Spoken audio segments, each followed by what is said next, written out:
No, I can see the clock. It's my therapy chair. That way I'm not like turning around.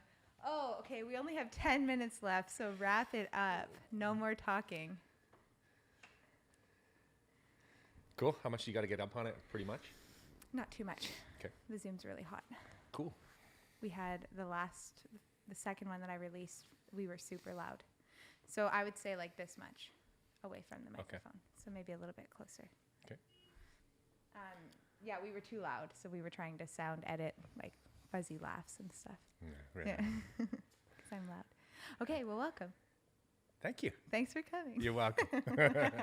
So I was thinking this morning about how many years I've been working with you musically. And I think it might be close to 7. Is it really? Yeah. I think it is. It's close to 7 years, which seems like a really long time. No, but not really. Not really. But I just remember, I have such a vivid memory of first coming into your office. What was the memory? Well, I was scared because I hadn't done music for so long. Because when I went to university, I just stopped. Like I played a little bit, but very little.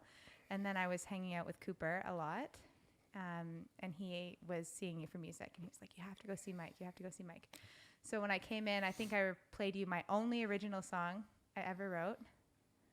And yeah, I was nervous. Super, super nervous. Totally. Yeah. Something about that first vulnerable original, isn't it? It is. And then also just like not know and playing in front of somebody when you haven't played for a long time. And yeah, sharing music is so vulnerable. Mm-hmm. And the first too, because you don't know, you feel like you have no idea what you're doing. Mm-hmm. Yeah. Mm-hmm. So that's when your studio was downtown here. That's right. Yeah. Yeah. Well, like we were just talking about, I haven't been down here. I never come down here anymore. And it's such a shame because this is so rad. And it's such a vibe. It's such a cool vibe downtown, right? Yeah, and I think it's growing. I think there's been new businesses that have come in that are really thriving. Yeah, there's a cool shop called Far and Wide that's doing really well. There's a new cupcake shop down the road, Cocoa Dot Cakes, and just, the small things are opening up slowly. Yeah. Cool. I didn't even introduce you. So this is Mike Turner. So Mike is a friend, but he's also a music mentor and just an awesome community member. I'll get you to talk more about yourself. Cool. Because I feel like I could introduce you in so many different ways. Nice. So why don't you tell us a little bit about you and what you're doing these days? Sure. I am, so I have Turner's Music Studio in town, which you were referring to earlier. Yeah. Unless you cut that part out. Yeah. And not as much live performance anymore, mostly recording, lots of multimedia stuff, things that we've kind of touched on and talked about before, like this. This is kind of the way it's all going now, in my opinion. Podcasts, anything to keep people engaged for a short amount of time. So I'm kind of getting into that. Lots of commercial recording for a couple of companies in Vancouver. And then the teaching is still going strong. I've got 4 other instructors up at the studio now, so it's great. 4? 4. So who's teaching? Like, what do you got going on? Yeah, I've got Claire Carlson Mitten, who's they own Mitts downtown here. Okay. You've probably seen her around. She's great local talent. Yeah, she's super sweet too. Super sweet girl. Yeah. And I've got Janessa Munden, who's new, and she's doing beginning vocal for me on Mondays. Oh, awesome. Yeah, and she's awesome. She's been with the studio for about 15 years. Holy, that's a long time. With me and with Kathy Marshall before that. And then I have Richard Graham still, and I have Dean Powers. Right, so those guys have been there for a while. Yeah, and they're great. They're awesome. And you see how many, I was thinking this the other day, how many students would you say you have? I do? Yeah. Most of mine are hours. So it's not as... doesn't sound as much as it would normally be, but I see I'm in the studio about 25 hours a week. So it's pretty heavy still. Yeah, that is. Yeah. But it's great. Because you give a lot to your students when you work with them. And that's something that I, when people ask about, so do you take guitar lessons? And I'm like, well, yes, and Totally. And because it's always guitar, songwriting, production. Yeah. Arrangement, artist development, goal setting. Yeah, mic technique. Yeah, that's your technique. Mixers. No, No, mic technique. mic and technique, yeah, yes, sorry. right. Little all sorts of things like we were talking Everything. about. Yeah. But I think that that's one of the reasons why it's so engaging. Like I've done traditional lessons in the past, and it's just never kept me going. Whereas I find with you as a teacher, you're always on top of, at least my experience, on top of where I'm at, and you know, watching, okay, how can we keep Deandra engaged? Right And on. Exactly. you know, and that's such a special nuance in being a teacher, is seeing thank like, you. oh, Yeah. when, you know, when someone's maybe not engaging with a certain thing and then switching gears and then maybe coming back to that after, you know, Totally. just like we've like put our toe in theory, maybe. Totally. Exactly. It's like an every 2-month thing. Okay, Deandra, let's go here. You must. You must. We have to. Totally. Well, Yeah. that's the other part too, is communication, right? That's all theory is just if I can talk to you about flat fifth or, octave movement or whatever, if you can understand it, it just makes it fast. So then if we're Yes. playing and performing, well, you know, from doing rehearsals and that too, right? If you can communicate with your band, tell them what you need, what you want, what you're looking for, it's just faster, right? It's so much faster. And I've told you this, not on the podcast, but I've had moments, you know, where you'll say, this is a really good thing to do for rehearsal. These are skills that would be very helpful when you're running a band. And I'm like, And then I get into that situation and I'm like, oh, yeah, Mike knows. Because I've been burned. Totally. Someone's like, so what chord is that, Deandra? And I'm like, it's, and then like eyes beeline to Tim, like, bail me out. Come on, bail me out here. And then But- the vibe kind of goes, yeah, right? totally.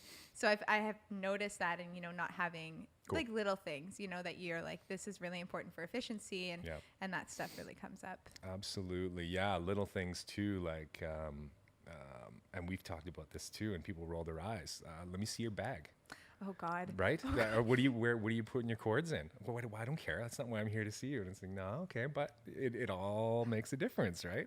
And the efficiency and everything else gets the vibe going, right? So. Totally. Well, and I've been burned so many times with that one, and we've had that conversation so many times. And every time that I get into that situation where I haven't prepped my bag properly, you know, we went to Arts Wells, we missed a power chord for the push. We couldn't do a push set. We had That to sucks, right? work on the fly and do a set that I, you know, was not envisioning doing, which was a good push as an artist to just let it go and move on with the show, keep the energy high, let go, you know, all those things. But like, there's many opportunities that I've had where I've thought, oh shit, here we go. I didn't look at my bag, or I didn't practice my setup before we got to this show. Yeah, and then it changes your mood too, right? And Oh, then, yes. well, how many times have we talked about that? Then you try to open your mouth and sing and expose yourself to an audience of however many, and the things are and making strange noise. You can't. You're gonna lose right out of the gate. Yeah, then your neuroses is just like taking over your whole performance, Totally. you know, and then that's a different kind of challenge. Yeah, exactly. Well, and students, you know this. We've talked about this too. They're always like, well, let's just do it acoustically. You were just saying, you and Tim were doing more acoustic stuff, right? Because it's easier. It's just, you sit down and you play and you realize, this is what I want to do. It's pure and it's easy. That's the formative word there, right? And then, as I've said to you, that's what I'm always trying to do, is let's make your Ableton set easy. Let's make your, or whatever student or client I'm working with, it's got to be easy. If it's not easy, you won't do it. It's too much, right? Even just this, I see this is perfect. Nice, easy setup, and it's all streamlined, right? And then it makes for this. Then you can communicate and keep it open, right? And it's not stressful.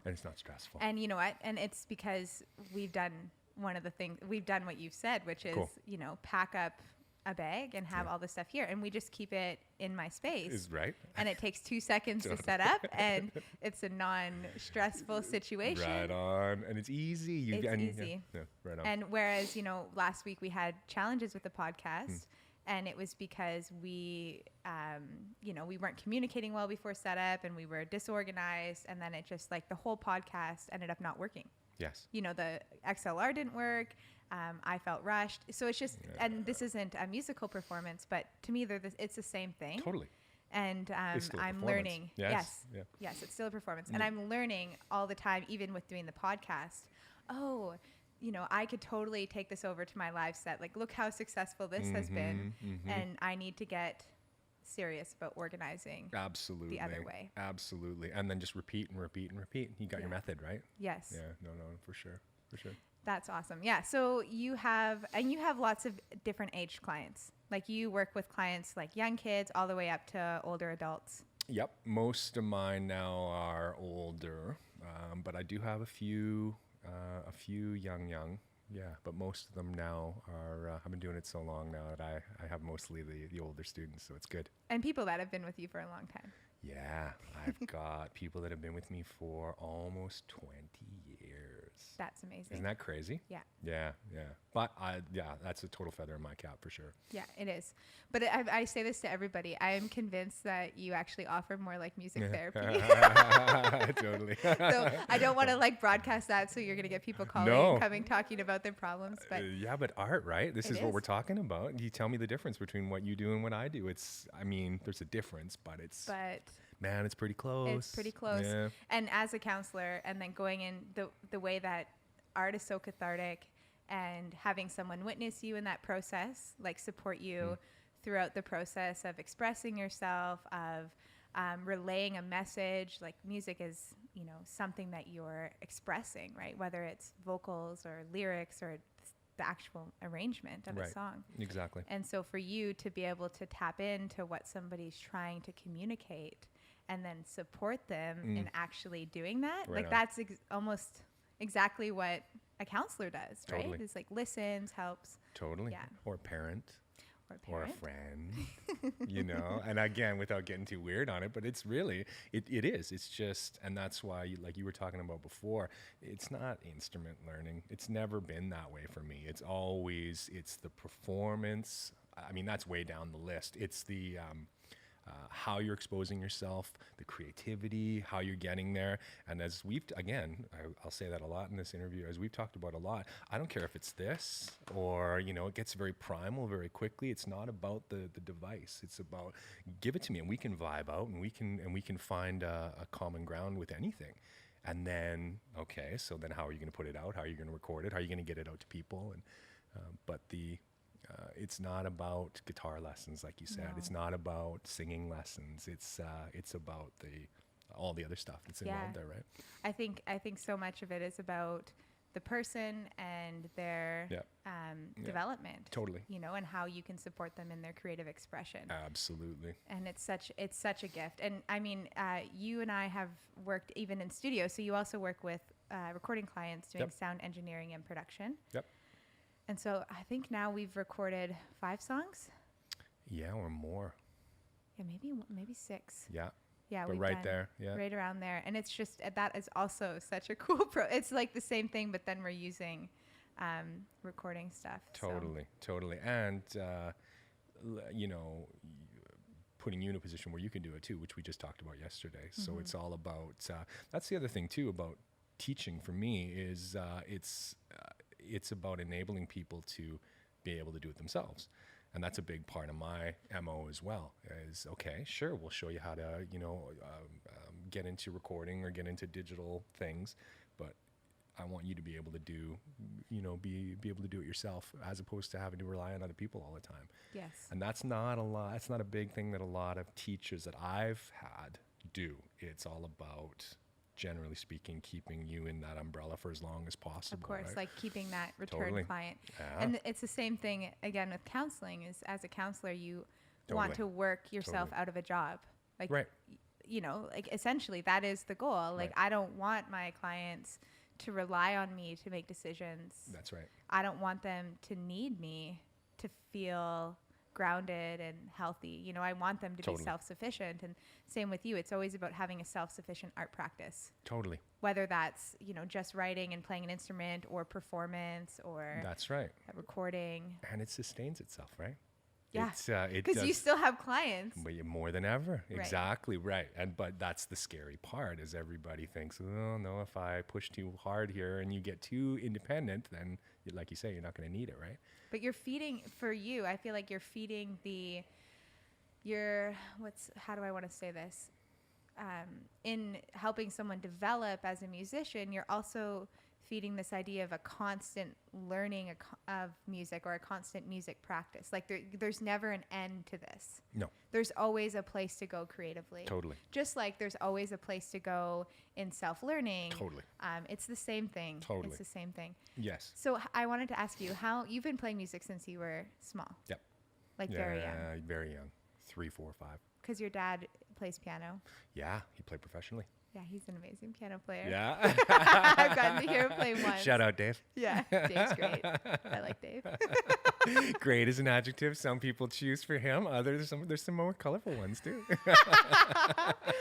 I'll never forget my conversations with Dave. But honestly, an amazing pianist. Yeah, and like, he's a gem. He's just totally. Yeah, he's the best. But like plays music. You know, it's like yes. he plays the piano. Big time. Yeah, there's just something that comes out of him when Yeah, and old school.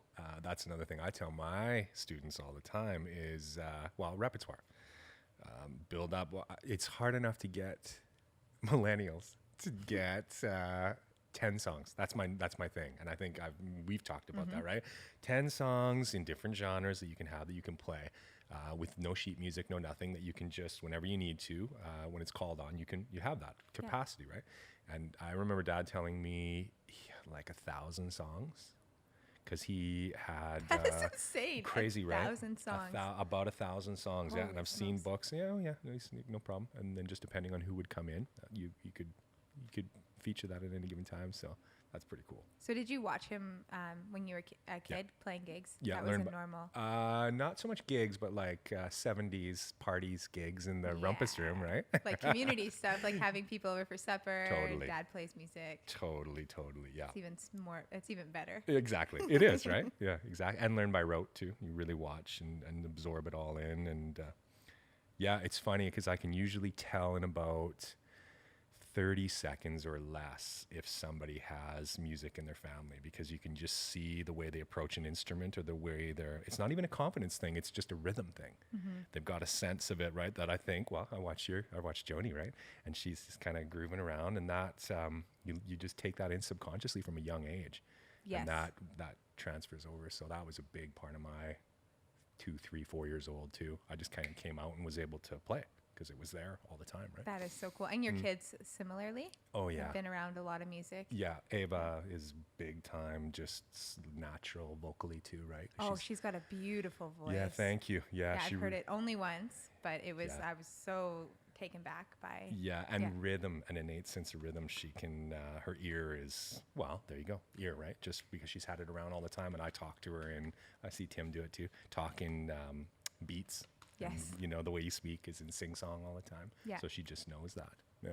It's so cool. It's such a gift to have been exposed to that stuff at a young age. I know for me, my family actually isn't very musical in the sense that like there wasn't a lot of instruments being played growing up. Right. We always had music on. Yes. So that was, it was one of those things.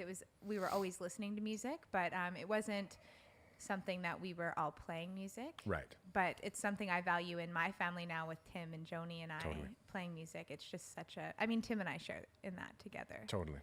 Which is, difficult when you share a kid too. And then you're like, our music practice relies on each other, and we rely, we both have to take care of this baby. So totally. Things are shifting for us. But maybe it doesn't matter as much. Like the only difference perhaps between our deal growing up was I had somebody who, if I wanted to sit down and exercise that idea on the piano, my dad would sit down and show me. Yes.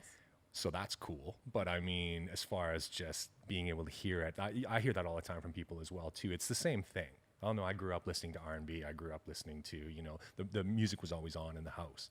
Yeah. And to me, that's just as important. It's the same thing. Yes. You're absorbing it the same way, right? Right. Just maybe not having a parent doing it, but you're right. It doesn't make that much of a difference. And if anything, my mom was so good at supporting that spark in me. Like I was a performer from the age of 3. It was like constantly performing for people, pretend shows. And then same thing, right? And she just fed it. Yeah. She was like, okay, well, this is what you want to do. Yeah, even if I can't show you, it doesn't matter. I'll take you to someone who can. Yeah. Yeah, so that's the same. Support, right? Yeah, and music is such a gift. Mm-hmm. So you've been playing for a long time, and then you're not doing as many gigs now, but you have spent many years playing like regularly as part of your Locally, job. yeah. You mean playing out, performing, and Yes, that? performing. Yeah. Started with a band called Groove Theory when I first moved to town here, like 95, 96, 97.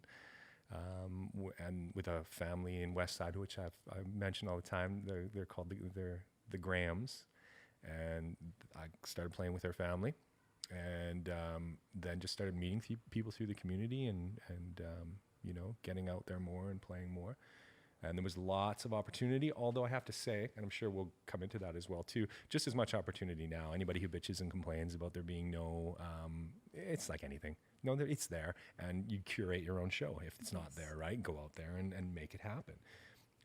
So was there more available when I was starting out? No, not really. It's just, it seemed like there was a little bit more bar action and that, I guess, downtown. But otherwise, that's how it started, and then just kind of maintained with the same friendships and same musicians. And then you moved on to creating Leisure Suite? That's right. Yeah, right. And then from Groove Theory went to Leisure Suite, and that was with Kathy Marshall. And we did our first 2 albums together, and I recorded the second one. The first one we did with Doug. And then in town locally. Doug Perry at Perry's recording studio. And that was super cool. As you know, once you kind of do your first recording, it's a whole other thing, right? Yeah, so exciting. It's the bomb, it's yeah. So much fun. Yeah, totally. And you scrapbook it too. That's the other part. You're actually putting it down. So that part was really, really cool. And then from there with another band, and all these bands were like 10-year runs, 12-year runs. Which is a huge success for a band. It is. It really is. Absolutely. But that's an important thing, right? Whether it's students or trying to keep that relationship for as long as you can too, as opposed to spreading it too thin. And then from there I went to a band called The Infectuals, who I've been playing with for about 15 years now. So yeah, cool. And you still play with them? Still play with them, yeah. Yeah, and you and Kathy still do gigs? Kathy and I still do gigs, yeah. Absolutely. Yeah. Super cool. Kathy has such a magnificent voice. Yeah, she's a presence for sure. Yeah. Definitely in a positive way. It's like butter. Yeah, exactly. Exactly. So nice. Totally. Okay, so I'm going to ask you, so in all the years that you've been doing music, what has been one of the more defining creative moments for you or times? Definitely the recordings. So the first 2 albums were very defining, hugely, totally changed my whole outlook. Plus I really got into the understanding of how big this world of music is and art. I don't even like to say music. Isn't that funny? Yeah, I know, me neither. It's weird. It's art, like being creative. Something. Art, yes. Totally, that part of it, right? Because then the recording part comes, and the visual part starts to show itself. And how cool is it when you do a show and you have multimedia visuals? It's just this whole other level of thing that has nothing to do with that E chords you're playing, but it has everything to do with how it comes forth, right? Or a push on the Ableton or something like that. Yes. So it changes the show. It takes the show to a totally different level of experience. I think it does. Yeah. Absolutely. It doesn't mean you can't just go back and break it down to just that acoustic guitar again, but to have that dynamic again, as we've talked about, is cool. So that was a defining moment for me doing the first 2 albums, because I really got my hands dirty and figured out, I needed to figure out how all of this worked. And so you did that with those albums? Like you were just starting to get into sound recording and production? I did very much the same thing that I'm doing now. I hired mentors to teach me and would travel if I needed to. And I was doing jazz piano lessons in Vancouver just to kind of hone that a little bit, because that transferred over to MIDI keyboards, even though I had a piano background, but I wanted to keep that going. And so I just found the right people to teach me, and that's that. So cool. Yeah, and then 10,000 hours. Right. Who is it? Is it Tim Ferriss? Or who says that? Malcolm Gladwell. Malcolm Gladwell, yes. He actually just had a podcast on Joe Rogan. It's awesome. Yeah, I'm halfway through it. Yeah, right on. Yeah. This is a secret of mine that I'll share on the podcast, but I am a huge Joe Rogan fan. Likewise. I'm like outing myself, That's Everyone okay. just sees him as this like exercise goon MMA guy, but it's check him out. Yeah, I listen to it all the time because the people he has on. Totally. And I really I like the casual conversation, and I love that he's just himself. But he's also always open to listen, and he addresses the elephant in the room all the time. Like all the time. Like he'll be like, man, I don't know. I was the Paul Stamets talk recently. Have you listened to that one? Oh, yeah. Yeah. So he says like, at one point when he's talking about some research he did, and he's like, so that was a study of one person? He's like, I'm sorry to say this, man, but like, that's not really a study if you're the only person. And I thought that was really funny. Totally. Yeah, exactly. No, I love him too. Smart. And like you say, good people too, right? Approachable. Yeah. You know, like he feels like that's why he can reach so many people. But so 10,000 hours is the Malcolm Gladwell. That's the Gladwell one. Yeah. And you say this all the time to me too. Whenever I'm like, get a bit of a jealous streak or I get competitive about things, because you know I'm human too, especially when it comes to music. Yeah, I'm like, God, I want to have an album or whatever, and you're like, it's about persistence. Totally. It's about practice. Totally. You know, like it's not about talent. Yep. It's about commitment. Like put your time in. Have you watched, speaking of that, Pharrell and Rick Rubin? Rick Rubin's got a podcast too, eh? No, I haven't. Do you know who Rick Rubin is? I don't. Rick Rubin, you do. He is. So he did all the Chili Peppers albums. He did Run DMC. He did the Beastie Boys. I know. Long hair, Rick super Rubin. guru guy. Yeah. And Pharrell Williams is of course NERD, and he's a big hip hop guy. Okay. And they were talking about how it's not the art part because they're producers, but they don't call themselves producers, right? It's just this whole. You got to check it out. And he talks about how it's persistence and patience. That's the bottom line. Really, it's not about how many chords you know. It's not about the gear in the room. It's waiting, watching, and good observation skills. I've learned that as well too. Once I see it's vibing on you, the artist, a little bit, if I'm in that seat, okay, make sure that there's a mic available to you. What do we need to do to make you comfortable and try to capture it, right? Yes. And maybe we'll get lightning in a bottle, but likely not. I mean, the odds of getting, the performance are so slim. And that's what they were talking about. It's pretty cool. You gotta check it out. It is cool. And then when you get that though, that's gold. Totally. That's like motivation for the next 5 years. It's crack. It gives you one more, right? Yes, exactly. Yeah, but that's also why it's, when you get into the studio and you start making something that is time-stamped and tangible, like you said, like you scrapbook it. For me, that's always the motivation, because it's so exciting when you have taken an idea and it's come into something that is consumable, like other people can listen to it, and it's time-stamped. Yes. And you get those moments in studio where you just feel completely connected with what you're creating, the people that you're creating music with. It's just amazing. Yeah. And then that for me is my motivation when it comes back to like, okay, what are you doing on the guitar? What are you learning? What is the theory behind this? And, you just wait for those moments that you get to go in the studio. Totally. Well, and it's changed so much, again, as you know. It used to be from the days of the old RCA microphone and Sun Records, of people sitting around, and Elvis Presley and Sam Phillips, and you'd sit around the mono microphone and record the instruments all on one microphone in mono. And if you wanted it louder or softer, as we've talked about, less bass, you move the bass back, right? It was all about the performance in the 50s. And now the game is you've got the sketch pad on your Mac that's in front of you, and anything you want to do is available. So the medium has shifted so much. It's almost to a point, and you know this, I know you know this, it's detrimental. Because where do I begin? How do I end? It's a rabbit hole. It's a total rabbit hole. And it's overwhelming. And it's overwhelming, exactly. Hugely overwhelming. Especially with something like Ableton. I mean, I've been going on probably 3 years now of learning. Uncovering bits and pieces, right?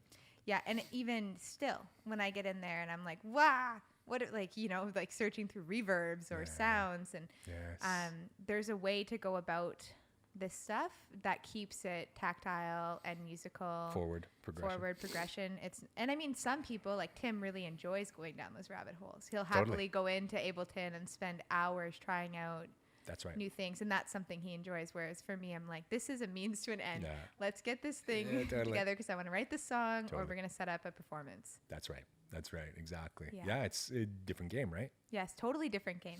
So, okay, so as an artist now, so you're also a multi-instrumentalist. That's not something I that- am, yes. Yeah, you play like many different instruments. Many. Like, do you play the kalimba? I know what a kalimba is. So screw you. That's that little bing bing thing, right? Yeah, the bing bing thing. Okay. So Mike also plays the kalimba. Yeah, no, I don't play a kalimba. Okay. No, piano, bass, guitar, a little bit of drums. Yeah. Yeah. The main ones. And very well. Thank you. Yeah. Thank you very much. I've heard you play piano once in performance. Oh, yeah. Only once. Oh, really? Yeah. You and Kathy were playing with a horn player at the Plaza Oh, yeah. years yeah, back. yeah. And I Cool. remember I had been working with you for quite a few years. And I remember hearing you play piano and thinking, holy shit. Yeah, because we Like- were doing guitar together, right? Yes. Yeah. And I knew that you played piano, but I had never actually heard you like cool. play piano in Thank a you. performance. Yeah, And, yeah. I mean, you've accompanied me a lot Yes. throughout the years, but not Usually on on- piano, usually on usually on guitar or bass. Or bass, yeah. So as a creative or artist now, is there a particular thing that you're finding challenging in your own practice or in your work? Through the studio, no. It's so specifically through the studio, no. It's better. There's more opportunity now, which segues into that whole thing as well too. Artistically, for me, there's more opportunity now than there ever has been. So I'm not seeing, if that's the question, am I seeing any kind of little stumbling blocks in that along the way with students or? Yeah. No, I'm no. not. What at about all. personally with your own creative practice? Like, is there things that you're coming up against in your own creative development? Like, I know you put a lot of energy, and I'm not suggesting that they're separate, because No. I know that for you, working with people and supporting them is very creative for Very you. much so. Yeah. But I know that you also have your own music practice. Yep. Yeah, it's the same pitfalls I'm sure that you're running into too. It's you get into it and then there's YouTube right there, or it's really truly. Yeah. I mean, it's that simple, right? There's it's harder to sit down and unless I'm sketching, it's actually a lot easier still to go back to pencil and paper, to be honest with you, which is again another thing that I talk to clients and students about all the time. Do a chord chart, put your lyrics down, go back to a little bit more just even straight, phonetic kind of approach to it all. Because the biggest pitfall right now actually is the laptop for me. It's too overwhelming. There's too many options there, right? Right. And probably because you do spend a lot of time in studio in front of the computer too, like Yep. working with clients, Yep. doing stuff on Ableton, Yep. that maybe when it comes to your own practice, it's good to separate from Totally. that Totally. piece. Totally. Yeah, we were talking yesterday, so I went and saw Mike yesterday for music, how you were even pushing yourself out of your creative bounds, like trying out different genres and playing with different, you were saying Americana country Yeah. stuff that you're just like, okay, I'm going to, Try it. I'm going to Yeah. push myself in this way. Yes. Yeah. And then that's been awesome too, because I'm the biggest, I can't stand that style.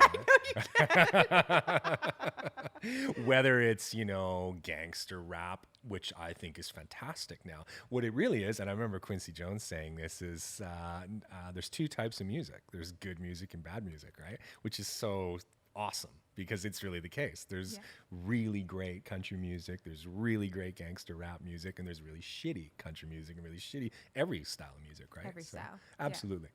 So no, that all has been really cool. And with this new commercial recording I'm doing, I'm being forced to do a lot of that stuff, because this one client I have in Vancouver might need they're a multimedia commercial outfit. They might need a country song. We need this to sound like this, so I have to recreate that vibe, right? Whether I want to or not, or dubstep or some shitty style I'm not into, right? Yeah. So that's been cool. 'Cause That's really cool. it and is do you cool. get regular contracts? Is Yeah. it through the same company that Yep. you kind of get? Cool. a subcontract through that company, so they're a subcontract as well. But yeah, no, I get a ton of work through them. They're awesome. A company in Vancouver called Common Theory, and shout out to them, because they're doing really cool things. And so people hire them to help them with commercials? Yep. Everybody from like the city of Surrey to Nike to, you know, Bacardi to everything. And Oakley. I think you talked about doing something for an Oakley well, there was a commercial. company. It was a company called Recon who was doing a glass like Oakley, and it was so they might even be a subsidiary of Oakley. I did some stuff with Oakley as well too, but this Recon was really cool because it was a glass that you put on like the Google glasses. You remember those? Yes. That fell flat. Nobody ever has Google glasses anymore. And they were trying to produce these, and the commercial was, you know, you're golfing or you're biking or you're doing this, and I had to score the piece of music as they're looking through the glasses. So it was, cool. yeah, it was really cool. So you have your hands in so many different creative pots. Yep. So production, working with students, having your own like song production. Yep. Recording. And then gigs from time to time. Yep. And then trying to do the multimedia thing too. Yes, and then the multimedia explore that stuff. part as well too. Yeah. And that's more, would you say that's newer, the multimedia piece? It is, yeah, for sure. Yeah. But I dig the whole podcast, which incidentally you do very well. You're doing a great job at this. You're welcome. No, I mean that sincerely. Yeah, really. You like to talk?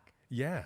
No. I'm just kidding. I'm just kidding. No, this has been, well, you know, because I've been talking about doing a podcast now for a year and a half. Totally. And I've been hoarding these microphones. Yes, you have. Like I bought these microphones and I'm going to do a podcast. I know I am. Yeah, right on. But this is where it's at, you know, video, even like videos of people playing, podcasting, talking about creative endeavors. I mean, this is creative. Yes. And it's also connection, right? Yes. So music and art and talking, it's all connection. Totally. And I had a really hard time understanding myself as I was, you know, in my early 20s, like, okay, I like helping people through like counseling, and I like music, and I also teach yoga, and I just feel like such a fragmented person because my hands are in all these different pots and jack of all trades kind of deal, right? Yeah, and it felt like it was, for some reason, it just felt like it was wrong. And then as I've gotten older, I've started to realize, like, no, this is all the same thing. Mm-hmm. You know, it's all the same, actually. And it's all about community, expression, connection, and support. Yeah. And it's, you know, where I flourish. Absolutely. And so it's not different. And that's the thing about music and art and a good show, right? Is when you're at a good show, everybody that's there without speaking feels like they're part of something together. Totally.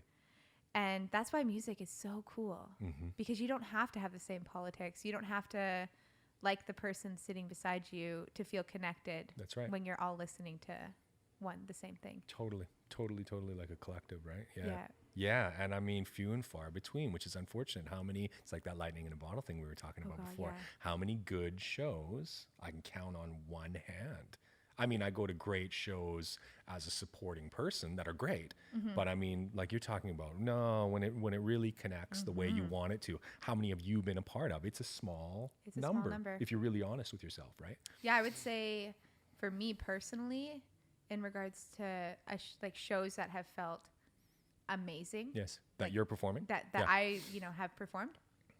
One. There you go. One, and it was last summer, and it just hit the mark in all the ways. Totally. You know, which is interesting because is that wrong that we've had this talk before are you being hypercritical?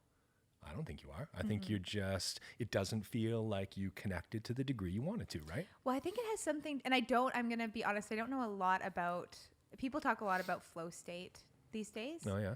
Do you know? No. Yeah, it's like a state of being where you're like completely in the flow of what you're doing, which, I mean, we talk about that, just not that language. Yep. And I feel like when you're in a good show, you're completely present and in the music, connected with the crowd, connected with the people you're sharing space with. Yes. And that critical mind is not present. Right. Like you're just doing it. Right. And there's no, like the fear hasn't taken over or the self-criticism hasn't taken over, and you're also intuitive to what's happening. Like you're Yes. feeding off of the people around you. And, Right. you know, especially as someone who's like the front of a band, it's like that's Yes. when you're, You have to be taking Yeah. the brunt, right? you have Yeah. to be. And so that's what makes or breaks a good show. Yes. And it's not really about being self-critical. It's just more about being honest about what things were great and what things, you know,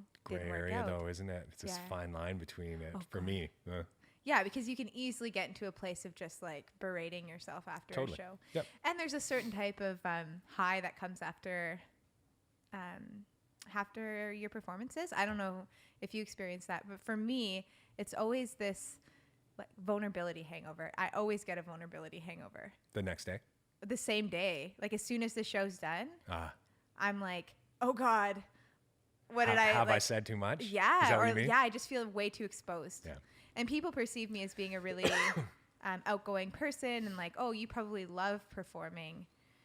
And don't get me wrong, there's a piece of me that loves performing, but you know me well enough to know Sure. that there's actually a big piece of me that feels very uncomfortable being, As it should be, right? the center. And so when Yes. I'm done a show, it's very few times where I allow myself to enjoy that post-show high. Yes. And so that also is a tricky thing to navigate. Oh man, totally. I've said those exact same words many times actually over the last couple of weeks to people who are getting into performance. It's the hard part. Who was I just talking to the other day?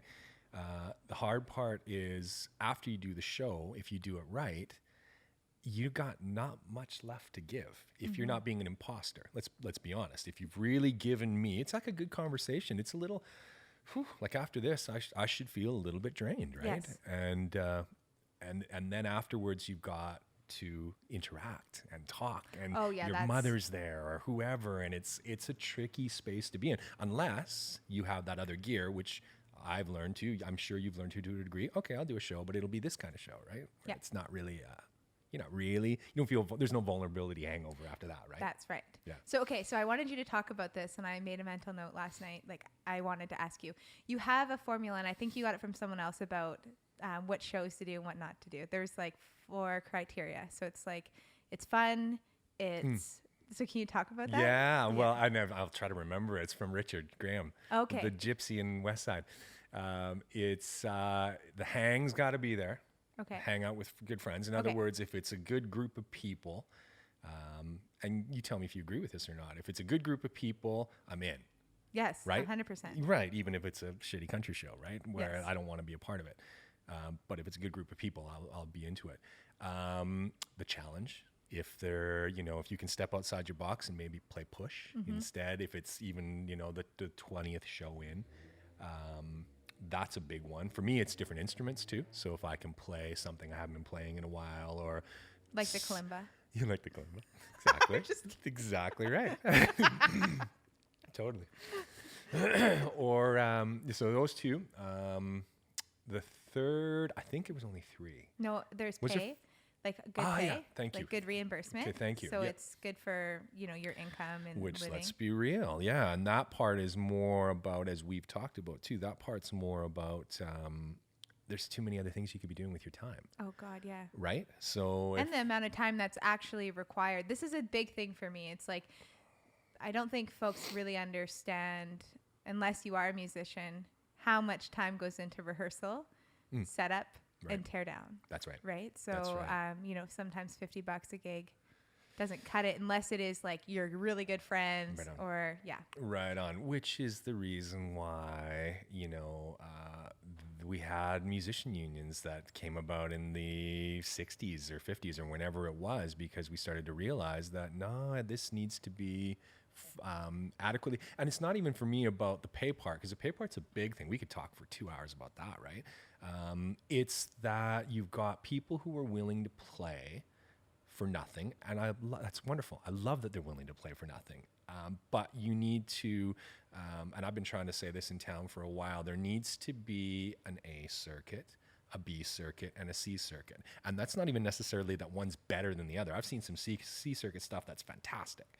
It's more about the A circuit is the professional players who are putting together a show, and they're really in it. That's what they do. They're professional That's their musicians. livelihood. But it's tricky, right? How do you tell? Because just because you're an A-level player, whatever the hell that means, it doesn't necessarily mean that you're any better than that C circuit person. Right. So Okay. it's I'm developing this hierarchy, but I don't even mean to be. You know what I'm talking about, Yes. right?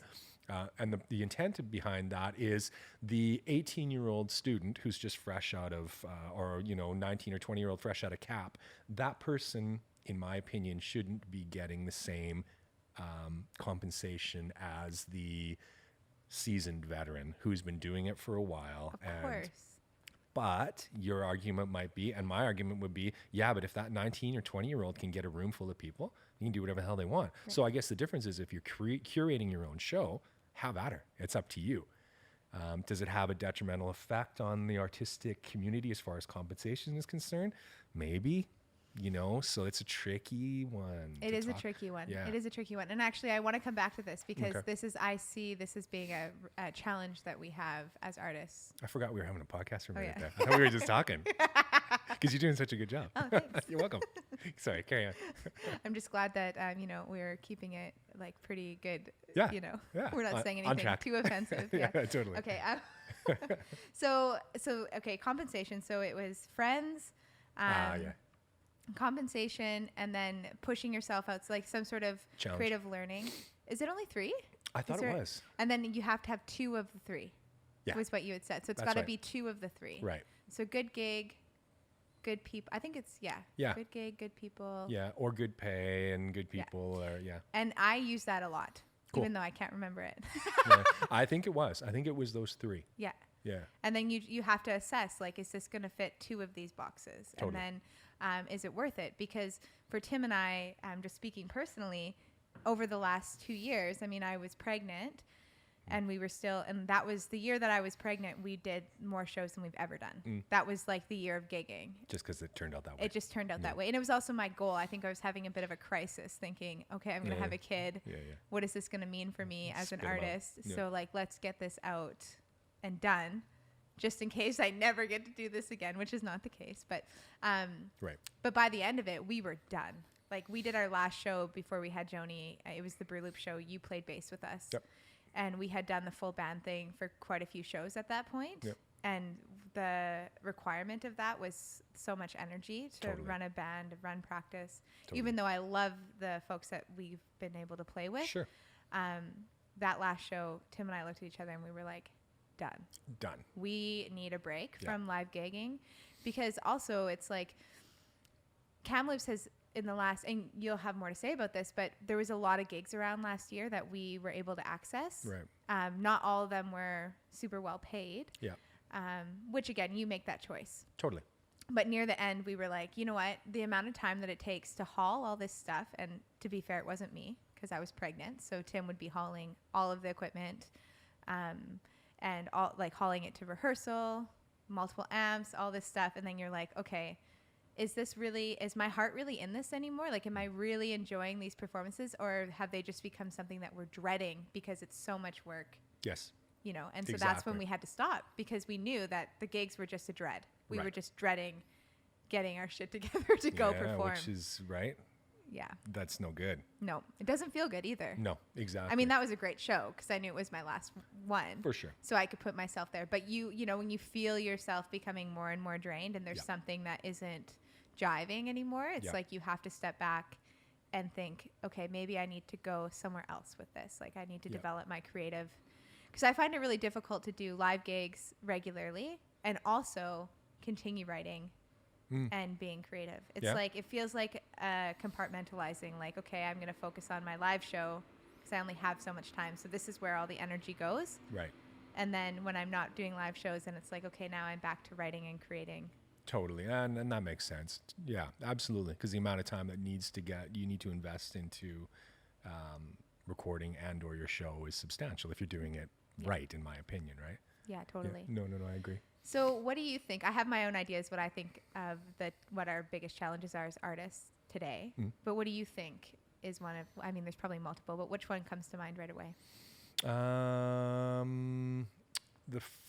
I honestly, really, and this is what I tell people all the time, It's the best time to be an artist right now. I know my good friend Chris Rustin, if he sees this, is going to think he totally disagrees with me. He totally disagrees. Well, that's not, I think he does in certain capacity and other ways, not so much, but because we're all like-minded in that.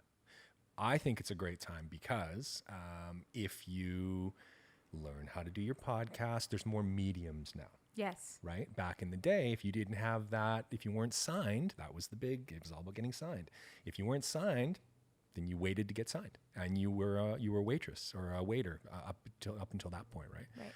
Whereas now, there's so many ways to kind of start to crack in and start to get into the market. So, I mean, the positive response to that is I don't see the challenges there, and not in an airy-fairy way. And I don't think they're there, but you gotta diversify. Yeah. And you have to really start to look at it less as just music. I think just music is kind of dying. Yes. Well, like we talked about, right? If there's no video accompaniment or other element, when's the last CD you bought? That's kind of how I believe you can look at it as well too. It's a bigger, broader thing now. So maybe the negative would be if you're a recording engineer and that's what you do, it's a pretty shitty time to be out there right now. Yes, 100%. Right? Yeah. Yeah, or if you're a person who's like, I just want to sing. Exactly. Right? Because then you're in a situation where, well, nobody's going to sign you just because you're a good singer, and you're not just going to get songs written for you. That's right. Right? So in some ways, if you're someone who is willing and wanting to learn and to continue to develop and have autonomy over your own music and the shit you're putting out, this is the time, because guess what? You don't have to answer to anybody. Totally. Right? But there's also a lot of stuff out there. So then the question is, and we talk about this, what differentiates you from every other person out there creating music? Right. And you have a saying about this, but it's, the cream's going to rise to the top. Always. Is that what it is? Yeah. Always. That's Quincy. It's good and bad, the two types of music, right? Yes. And we can tell, when it's good. Good is soulful. Good is prepared. Mm-hmm. Good is different. Good is, there's kind of 3 or 4 attributes for me that always define good. What good is me. This word is so overused right now, but I'm going to say it, but it's authentic, right? It's authentic. It's sincere. Yes. Like the person who, totally. And we talk about that because I have a really hard time when people are putting out music and you can tell it's an affront, that their whole life is a performance. Right. That they're not sincere. And I mean, some people like that. Don't get me wrong. Right. But for me, it's always about people being sincerely in the music. Yes. And there for the right reasons. And I think it comes across in how you perform. Absolutely. And that's the other thing with like social media that's out there now as an artist. People can see into your life in all the ways. Mm-hmm. So that can be difficult because you have to decide how you're going to engage in that. Totally. Are you going to curate an image everywhere? Right. Exactly. Right? Or are you going to be yourself? That's right. Or are you just going to not engage very much? And what the hell does that mean, right? Fuck, right? Yeah. Who am I?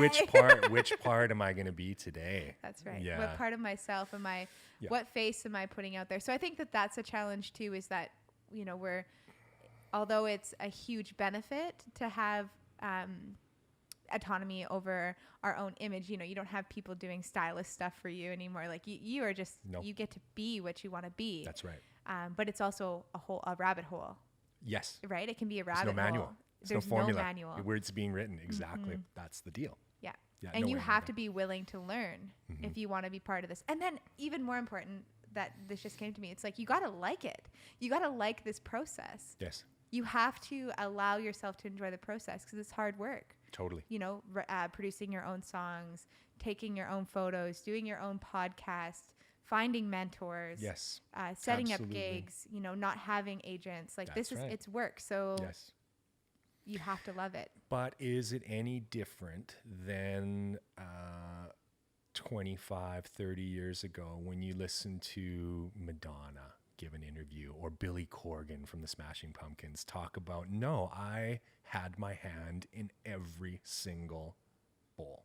Or I had my, the ones who were successful. There's another word what does that mean, right? But let's just say it. The ones that were successful, they did a little bit of everything. Madonna had her hand in every single piece that was going on. Right. So She wasn't a puppet. no, Yeah. absolutely. So, and not just a singer, right? So maybe it's the same as it's ever been. It's just now the opportunity is there to do it, to do it yourself a little bit more, Yeah, it's not and less exclusive. and less support. There's And less kind of big business support in the music industry now, be it a label or, Right. you know, because that's done. But then that comes down, I think, to livelihood, right? So I think that this is the piece that I've seen Chris post about. It's like, how, as a musician, do we make a livelihood? Right. Right? So if you wanted to be a full-time artist, and this has been a question forever. It's Totally. like, how do we value the arts and culture? Like, we need it. It has as been a question society. forever. Yes. We need it. We know That's right. that. It's how we connect with one another. Right. It's how we can transcend political barriers between one another. It's what we've been doing this forever. Yes. Yes. I think the answer to that is it's like everything else. You can't be, we have this predisposition that it's music is fun. It's rock and roll. It's band. That's what it's going to be all the time. And as soon as I have to do, and I'm not suggesting that this is what people like Chris are saying, because he's saying a multitude of other very important things. Of course, yes. I'm speaking for myself. You got to do the work. Yes. And the work sucks. It always does. It always does. It's a pain in the ass. I don't want to sit down and learn another freaking way to access Ableton again. I don't want to, do a chart. Yeah, the first one's okay, but the 30th one sucks. But your band needs those charts. And so when you do that show, it's going to pay its dividends, right? So maybe the difference is just you're weeding out people that way. And maybe that's the difference. Maybe the musical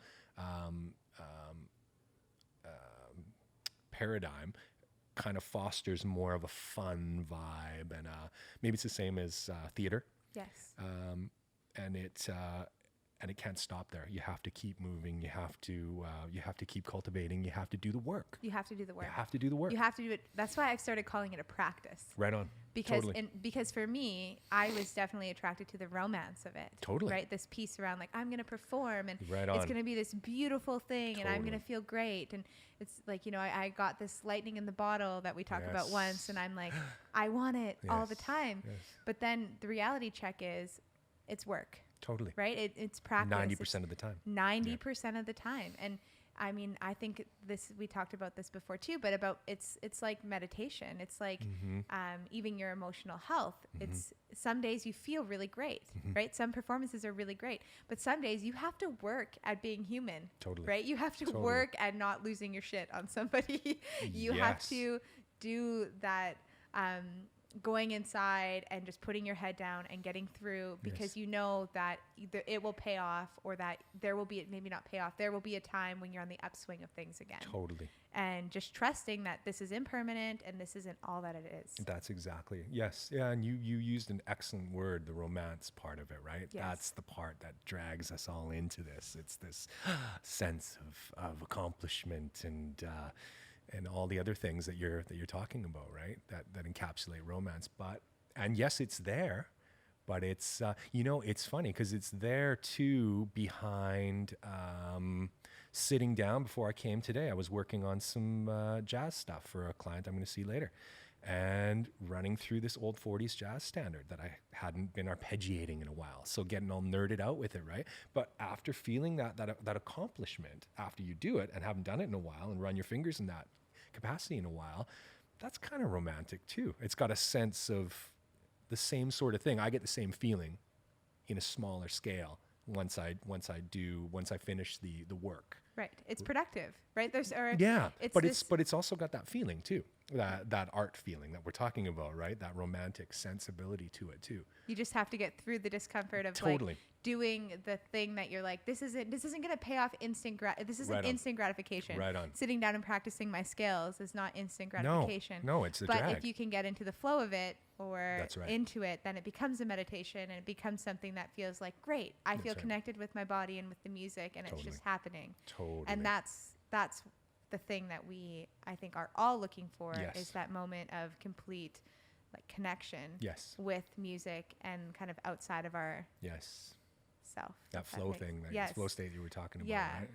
Yeah, absolutely. Absolutely. I think so. And I do think, though, back to the challenge, I do think that remuneration for music is a constant conversation, right? And we touched on it earlier of like what artists are getting paid for their performance and what happens locally when gigs are undervalued or shows are undervalued. And we've talked about this around when I'm creating prices for house shows. Yes. You know, and we have this conversation, you know, okay, but somebody's having a house show where they're only charging $5. Right. So what does that do for all of us? Right. Well, I mean, and I feel pretty strongly about this, is that when you charge a low price for something, you are devaluing the music and the community and the artistry, even though I understand that the point of making it affordable is to get more people engaged. Yes. But you know, I agree with you wholeheartedly on that. Because it's a double-edged answer, but on the same token, you charge what you feel you're worth. And so you're right, though. If I guess the bottom line with what you're saying is, yeah, but if there's 2 house shows going on within the same period of time and or space, and one is $10 and one is $5, people almost won't even look at who it is that's performing. It's just, well, this one's $5 and this one's $10, right? But I'll still pay good money for quality. I'll still pay good money for something that I believe in. It's not even necessarily what I think is quality, right? So that's an interesting one too. I remember Kathy and I doing that with the Leisure Suite shows as well too, charging an exorbitant amount because the work that was put into these shows up at the coast were crazy. So tickets were $50. As they should be. Well, but that's interesting you say that, because a lot of people were just like, holy shit, that's a lot. And after a while, and you can internalize it as much as you want, maybe charging $20 for a house show is not crazy, right? I mean, what's $20? Anyways, that's a whole other conversation. And we just, we had to value it a certain way, because even at the end of the day, at that $50 ticket, once everybody was paid and everything else was done, it was still minimum wage for us both, the amount of time that was going into it, right? Yes. So, but that's fine. No regrets. But nobody's getting rich off it. It's not like, nobody's getting rich off of it. That's right. So that's why I come back to it's got to be a love thing for you. Right.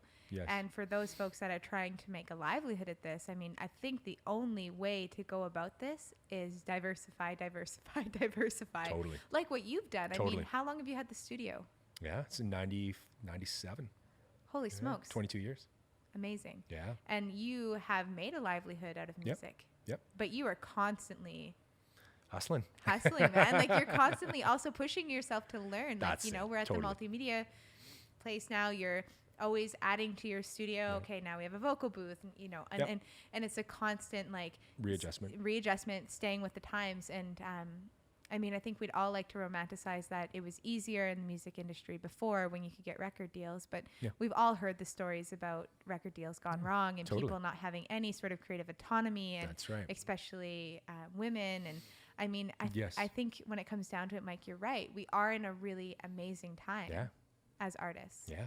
I think too that live shows are starting to come back in a way.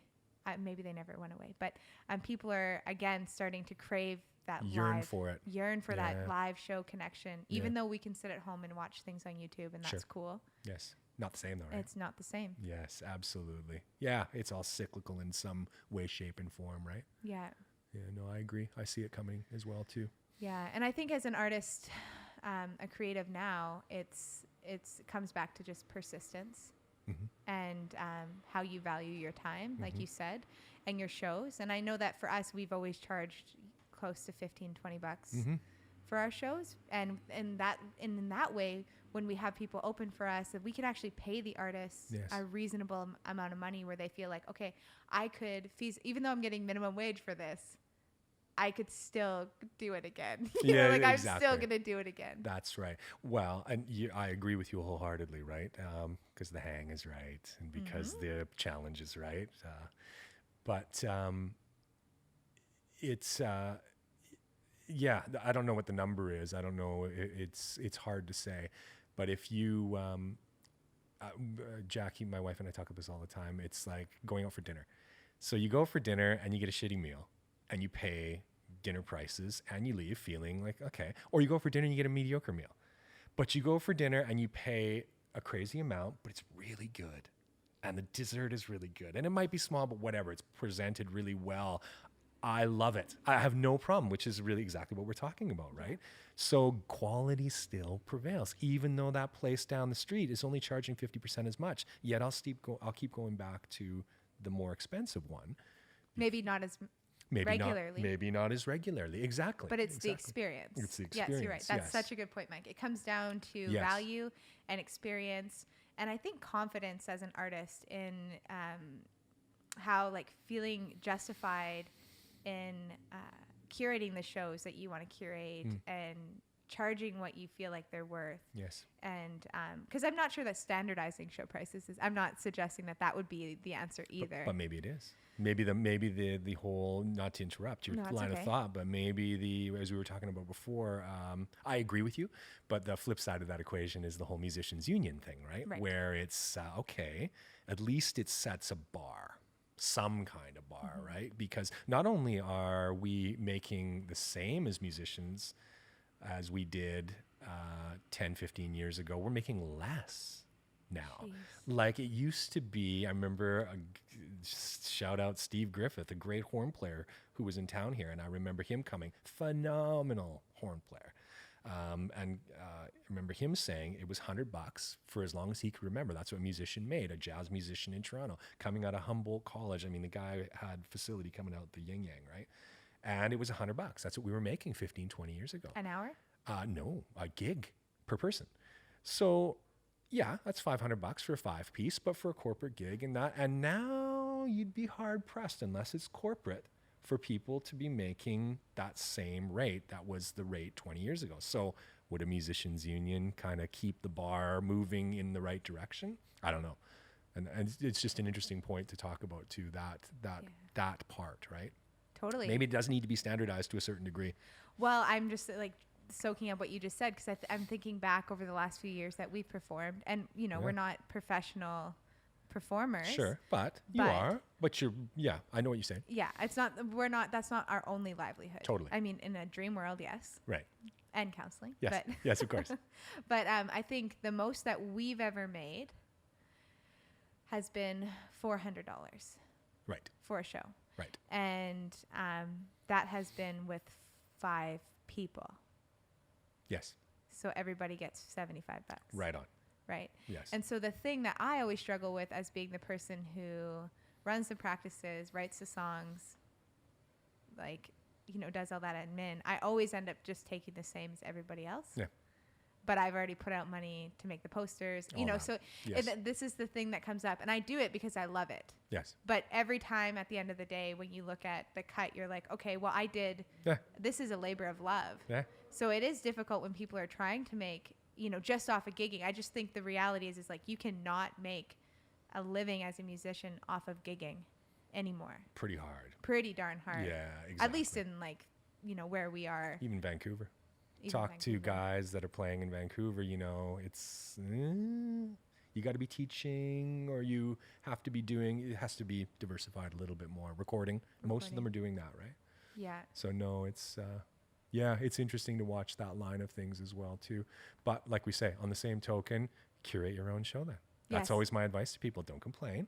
Do, you know, and I'll speak to myself, look at myself too. That's why we started doing our own shows, is because you get disenchanted. That's why I built a venue downtown with the Loft, because I got disenchanted with having to rely on other venues to pay me, that label thing, and realizing, no, it's not really what, but interestingly, on the flip side of that, having been the proprietor as well, you realize that's why I have no qualms with anybody. I never say, no, it's they, you know, whoever restaurant or winery can afford to pay. Well, whether they can or not, the bottom line is the performers need to realize, and artists and musicians need to realize this. You can't just demand a certain price for doing what you're doing. You have to realize what's going on there, right? And yes, corporate can pay a little bit more, but it's irrelevant. That it brings us back to what we were talking about. Curate your own show. Yes. At least do one, or, you know, so as an artist, so you can see what goes into it. Okay, so there's these ticket prices, there's this, there's everything else. Now, what's left at the end? Okay, no, it is really hard to make a buck doing this, right? Yes. I mean, yes, you would know Absolutely. with the loft, and it's very, very difficult. But at the same time, the house when I've done curated my own shows, they're also the best when you, again, it comes back to autonomy, right? So when you're running these things on your own, not only do you have an understanding, and then you gain compassion and empathy for, the venues that are hiring you, about the amount of work that goes into these things. Yes. But you also can decide about your ticket price and see how you're going to pay the musicians and see. That's right. So it's a double-edged sword. And you get to get to learn about that part too, and see. Then it's not just the us and them thing. The artist pissed off at the management, or it's the man that's holding us down, and artists have never been paid well. Well, okay, then put your business hat on for a minute and see what the business part is like. And so, as we've talked about as well too, curate, do your own, see what the business part is, and is there enough of an economy out there to sustain what you're doing. If there isn't, then you better find another angle, right? This is it. And it's just making me think that, I mean, we can talk, it's not an us versus them thing. It's also a conversation of like markets and what's valued in our society. And music, like arts and culture, has always been a difficult thing within the type of society that we have running, economic system we have running, right? Because it's putting a personal values on like a personal experience that I would say is more emotional and spiritual and personal than it is tangible, physical, material thing that you're taking home and holding on to. Totally. Yeah. Exactly. Yes. So that's why, you're absolutely right. A lot harder game to sell in North America than it is in Europe or Australia, or, these markets that are a little bit, a little different economically, right? Yeah. But I think we are doing so much better, or my experience as an artist in Canada. I mean, my first EP was released with funding through the government. Yeah.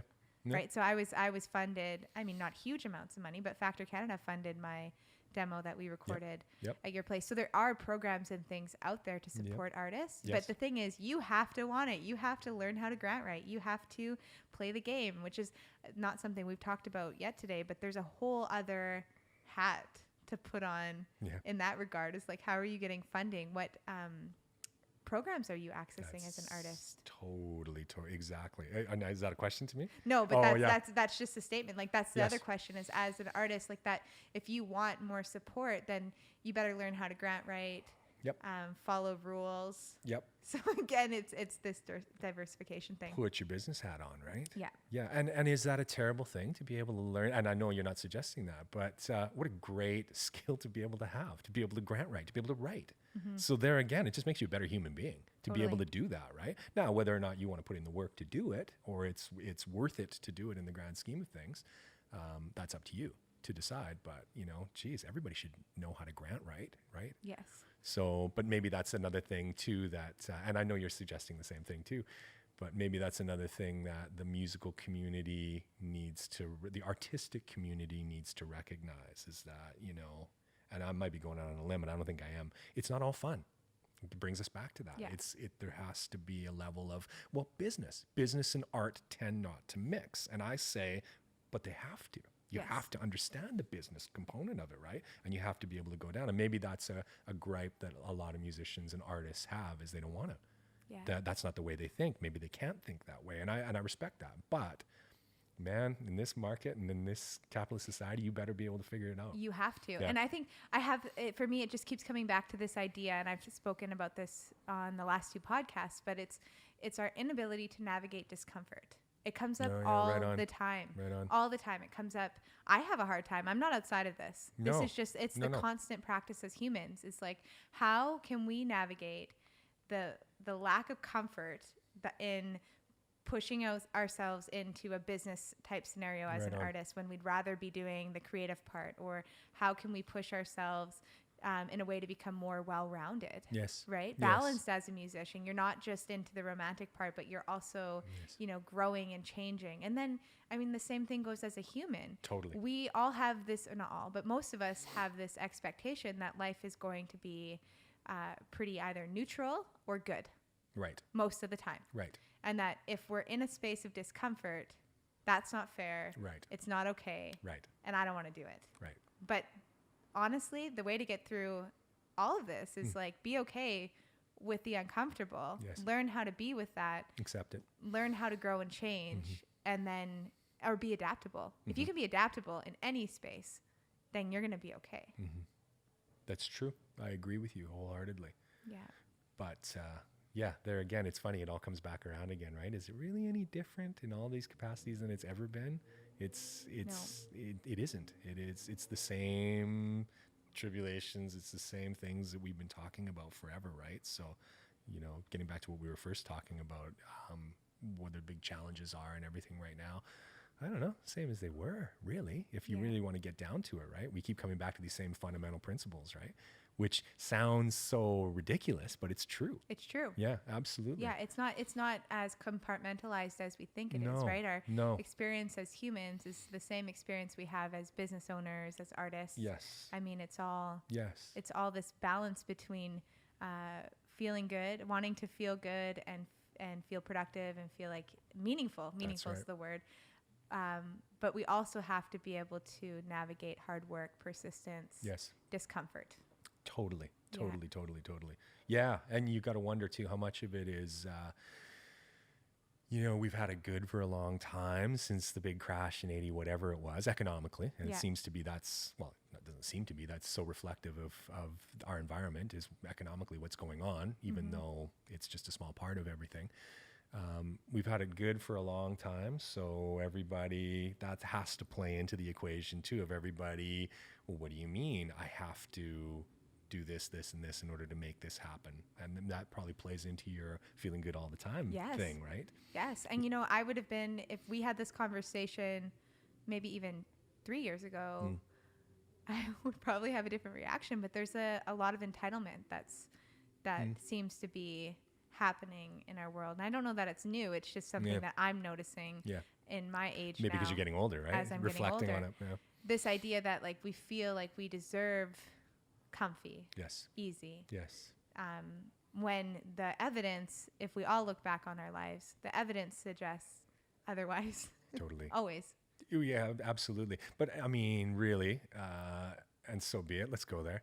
Is that not just a reflection of the socio-political environment, right? Of course, I believe we would think that way. I'm entitled because I work 60 hours a week, right? And so therefore, if I don't have that cottage or I don't have that second car, which is the measure of success, then I feel like shit. I feel like I'm trying to play catch up with the next person who does have it, right? Versus this other ideology, which, doesn't pay anything necessarily, but it's everything. It's writing a book that doesn't sell, but who cares? You did the work, right? It's being able to write a grant, and maybe you don't get the grant.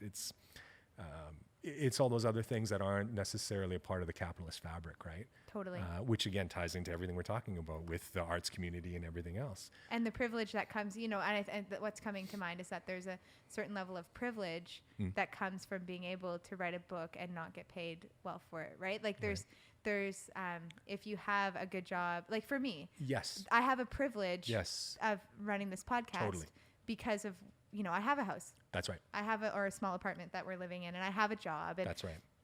I'm safe and secure enough to run a private practice. That's right. I'm not living on the street. That's right. So there is these socio-political pieces that's a whole other can. Totally. but all the same can too, right? Yes. You can't really have the conversation without at least talking about that, because it's all part of the same fabric, right? Totally. And I think you're right about this sense of entitlement not necessarily being like a sense of selfishness coming from individual people that are being bratty and entitled, which I think easy to call a millennial. That's You're right. entitled. Thank you. Yeah. But it's more of like we've actually been brainwashed and told that if we do this, we get this. That's right. And then it's not happening. That's right. So then there's like this, temper tantrum about the fact that like, hey, I was told that if I went to university, I would get a job. Yeah. And if I get a job, then I'll get enough money to buy a house. Yep. And if I, and it goes and on, once and I I'll have a house, retirement. That's right. And a car.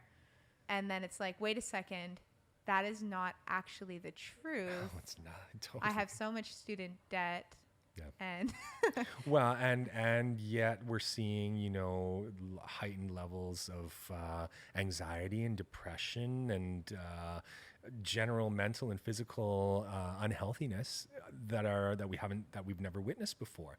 And you got to ask how much of that is due to stress and working too many hours and too much social media, not enough physical interaction, which again, yes, it's a whole other can of worms. But my God, if that conversation isn't happening, how do you talk about art and music in the community and its significance? Oh, of course. It has to be a part of it, right? Well, and I think that that's a big reason why, again, coming full circle, music is such a connective force because it does bring us together despite everything that's happening. Yes. Our political differences. And, you know, it's one of the best ways to soothe anxiety and emotional distress. Totally. Totally. But we are in a space as a society where we're dealing with a lot more mental health imbalance. And I think there's many reasons for that. I mean, how could we not feel anxious in this society? Totally. Like playing catch up. And, and also just the things that we're exposed to in media, the things that we're seeing all the time, the global connectedness is great on one level, but I also think it's extremely overwhelming for us to think about problems happening so far away and the lack of control that we have in that. Right. Like that is a main creator of anxiety. Totally. Is fear without the ability to control it. Totally. Like that, that's Yes. anxiety. It's Yes. it's having a fear of something that you can't control. That's right. And feeling powerless about it. Totally. And we're all experiencing that when it comes to the environment, Yep. the political context in different countries, the possibility of war getting threatened. It feels like almost every goddamn day. It's like, Yep, absolutely. Or just something that happened in Australia and some people died, and that's awful. But like you say, it does it mean I should not care what's happening to people in Australia? Absolutely not. But you know, maybe that is a call for this idea of just kind of getting a little bit more micro too, right? Getting a little bit more involved in what's going on within your vicinity. Going to shows, connecting with people, community, doing things in your community, because the more we reach beyond where we're at right now, like whether that's like thinking about what's happening across the world or thinking about the future. So that's what I mean, like it comes down to reaching beyond this moment. The more you do that, the more anxious you are, because the further you are away from your experience. Does that make sense? Big time. So it's like, how can we be in our experience more? And that's why I'm such a huge proponent of mindfulness, right? It's this practice of like how to be here, how to be in conversation with someone right now, not what's happening next. Right on. How to be in this music show, how to be in our community right here, right now. How can you contribute? I think that's a huge answer. You know, and I couldn't agree with you more. And that brings us back to the arts, because in my opinion, it does, because this interaction that you were talking about, you know, conversation is not that far removed from speaking musically with your bandmates, right? Or being on a stage.